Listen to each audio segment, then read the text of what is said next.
بس دا به و چې ورسره د چا دعا ګرځېده بس دا به و چې ورسره د چا دعا ګرځېده ګنې دې ښار کې هر سړي پسې بلا ګرځېده او د ښاپیرو د مینتوب کیسه رښتیا نه جوړې د ښاپیرو د مینتوب کیسه رښتیا نه جوړې بېګا یې ټوله شپه په کور باندې رڼا ګرځېده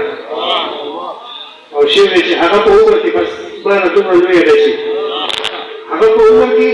بس ما نه دومره لویه ده چې زه ایله کټ ته ودرېدم مور مې وې دا ګرځېده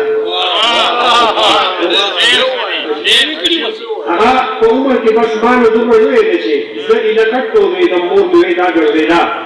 او شوې ده چې مړه زمونږ به د حساب په میز کې څه پاتې وي مړه زمونږ به د حساب په میز کې څه پاتې وي زه به په ځمکه ګرځېدم زمکه په ما ګرځېده او مقصود دی چې تا نه بغیر زما زرګونه زندګي څه وه خو بس تا نه بغیر زما زرګونه زندګي څه وه خو بس لکه یو مړي چې د مرګ نه پس په سا ګرځېده ډېره مننه